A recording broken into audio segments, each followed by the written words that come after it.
So today we are going to discuss about the some VQAR. VQAR, verbal, quantitative aptitude and reasoning. So already you have one of the subject in your curriculum. So already VQAR 1 வந்து நீங்க படிச்சிருக்கீங்க. Then now we are going to continue VQAR 2. So in this VQAR 1 and VQAR 2, the ரெண்டுமே வந்து பாத்தீங்கன்னா basically the mathematical reasoning and logical reasoning. So sometimes வந்து லாஜிக்கே இல்லாம இருக்கலாம், sometimes வந்து லாஜிக்கலா இருக்கும். ஓகேவா? So mathematical reasoning and logical reasoning. லாஜிக்கலா நம்ம ஃபார் எக்ஸாம்பிள் நான் நேற்று வந்து ஊட்டிக்கு போனேன், போகும்போது ஸ்வெட்டர் எடுத்துட்டு போனேன். இது வந்து என்னது ஒரு ஸ்டேட்மெண்ட். அதோட ரீசன் வந்து பார்த்தீங்கன்னா A is strongly true and B is true. அதாவது A and B. அதாவது லாஸ்ட் வீக் நான் வந்து ஊட்டிக்கு போனேன், போகும்போது பி ஸ்டேட்மெண்ட் என்னன்னா நான் ஸ்வெட்டர் எடுத்துட்டு போனேன் அப்படிங்கிறது ஸ்டேட்மெண்ட், அதோட ரீசன். ஸோ இந்த ஸ்டேட்மெண்ட்டுக்கு இந்த ரீசன் வந்து கரெக்டு தானா? ஸோ ஊட்டிக்கு போகும்போது ஸ்வெட்டர் எடுத்து போகணும் அப்படிங்கிறத ஸ்டேட்மெண்ட்டோட ரீசன் இது வந்து இதுக்கு கரெக்டு தானா அப்படின்னா கரெக்ட். ஏன்னா அங்கே நம்ம மேத்தமெட்டிக்கலில் பார்க்க முடியாது, லாஜிக்கலாக பார்க்கணும். லாஜிக்கில் என்ன, ஊட்டினா it's a very cold area. So அதனால் அது வந்து கண்டிப்பாக அங்கே என்னவா இருக்கும், குளிர் அதிகமாக இருக்கும். அப்படிங்கிறதுனால பேசிக்காகவே ஸ்வெட்டர் எடுத்துகிட்டு போவாங்க. இது வந்து லாஜிக்கல் ரீசனிங். தென் இஸ் அ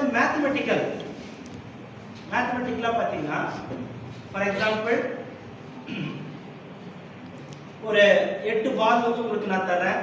அதில் வந்து பார்த்தீங்கன்னா ஒரு பால் வந்து பார்த்தீங்கன்னா ரொம்ப சின்னதாக இருக்குது. இட் வில் பி ஒரு 10 கிராம் வந்து ரொம்ப கம்மியாக இருக்குது வைங்க.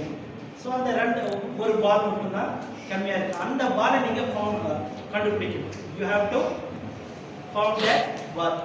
நீங்கள் அந்த ஒரு பால் வந்து எப்படி கண்டுபிடிப்பீங்க?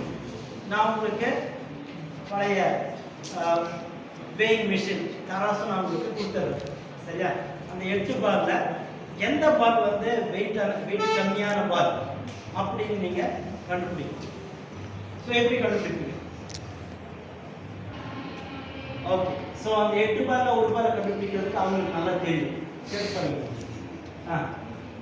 லிசன், என்னன்னா இந்த technical round questions.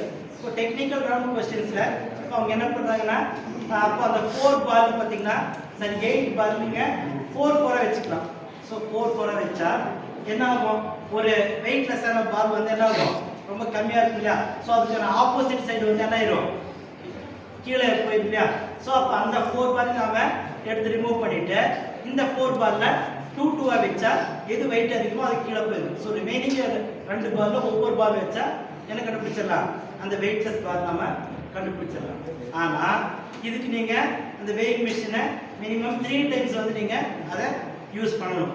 But the technical ரவுண்டில் கொஸ்டின் எப்படி கேட்பாங்கன்னா ஒன்லி 2 சான்சஸ். ஏன்னா அவங்களுக்கு நல்லாவே தெரியும் 3 சான்ஸில் எல்லாருமே கண்டுபிடிப்பாங்க. ஸோ அவங்க 2 சான்ஸ் தான் கொடுத்துருக்காங்கன்னு வை. ஸோ அப்போ நீங்கள் எப்படி கண்டுபிடிப்பீங்க? அந்த 2 சான்ஸ் தான். இப்போ அந்த தராசு வச்சு நீங்கள் கண்டுபிடிக்கணும். இதுக்கு நீங்கள் எப்படி கண்டுபிடிப்பீங்க? ஃபர்ஸ்ட் வந்து 4 வச்சுங்க.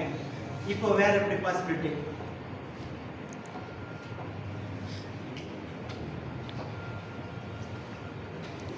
சொல்லுங்க.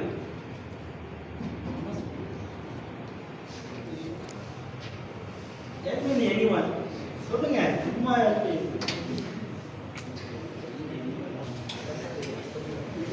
ஓகே, சரி ஓகே. ஸோ இப்போ என்னன்னா தராசு வந்து 2 டைம் யூஸ் பண்ணணும். ஆக்சுவலாக அந்த டெக்னாலஜி புரிஞ்சுக்கிறதுக்கு ஒரு மெத்தட் வேணும். என்னன்னா ஆக்சுவலாக வந்து 3 2 சைடுமே 3 வச்சுக்கிட்டீங்கன்னா அப்போ 3 and 3 இப்போ 6 பால் வந்து அந்த தராசில் இருக்கும். ரிமைனிங் 2 பால் என்ன இருக்கும், நம்ம கையில் இருக்கும். ஓகேவா? ஸோ இப்போ தராசு வந்து அந்த வெயிட் மிஷின் வந்து எதுவுமே ஆகலை, மேலே கீழே போகலன்னா அப்போ கண்டிப்பாக வெயிட் கம்மியான பால் வந்து அங்கே இல்லை. ஏன்னா ரெண்டுமே ஈக்குவலாக இருக்கு இல்லையா? ஸோ ஈக்குவலாக இருக்கிறதுனால அந்த 6 பாலுமே அது கிடையாது. ரிமைனிங் நம்ம கையில் இருக்க 2 பால் இல்லையா, அந்த 2 பால் தான் கண்டிப்பாக ஏதாவது ஒன்று வெயிட் கம்மியாக இருக்கும். ஸோ அதை வச்சு நம்ம செக் பண்ணிக்கலாம்.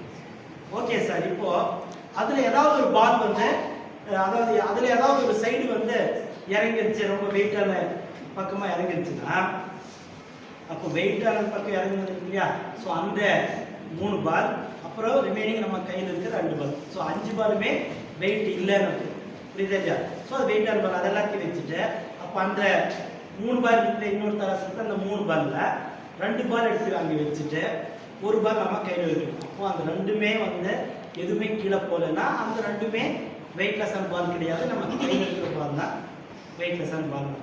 இல்லை அந்த தராசில் இருக்கிற அந்த ஏதாவது ஒரு சைடு வந்து இட் வில் கோ டவுன் அப்படின்னா, அப்போது ரிமைனிங் சைடில் இருக்கிற அந்த ஒரு பால் தான். ஸோ இந்த ஆன்சர் பார்த்தீங்கன்னா நிறைய பேருக்கு வந்து டெக்னிக்கலாக புரியாது. ஸோ எப்படி பார்த்தாலும் ஏதோ ஒன்று எடுக்கிற மாதிரி இருக்கும். பட் ஸோ ப்ராக்டிக்கலாக பார்த்தீங்கன்னா இந்த கொஸ்டின்ஸை ஸ்மார்ட் கொஸ்டின் சொல்லுவாங்க. ஏன்னா 2 டைம்ஸ் யூஸ் பண்ணணும். பட் வந்து இந்த வே ஆஃப் அப்ரோச் அப்படிங்கிறது சார் ஸ்மார்ட் வே அப்படின்னு சொல்லுவாங்க. ஓகேவா? ஸோ இதெல்லாம் வந்து பார்த்தீங்கன்னா ஸ்மார்ட் கொஸ்டின்ஸ். இதுக்கெல்லாம் வந்து அவங்க எந்த நோட்டு பேனா கொடுத்து அதுக்கெல்லாம் எழுதிட்டு இருக்க சொல்ல மாட்டாங்க. ஜஸ்ட் வந்து ஆன் தி வே அப்படி கேட்டுட்டு வாட் இஸ் த ஆன்சர் அப்படின்ட்டு. ஸோ இந்த மாதிரி கொஸ்டின்ஸ்க்கு நாங்கள் வி ஹாவ் டு பிகிஆரில் நீங்கள் தரவாக இருந்தால் have to give the answer spontaneously. ஓகேவா? ஸோ அதர்வைஸ் கண்டிப்பாக என்ன ஆகும் அப்படின்னா it will be very less, அதாவது ரொம்ப கம்மியான ஒரு இது. ஓகேவா? தேங்க்யூ.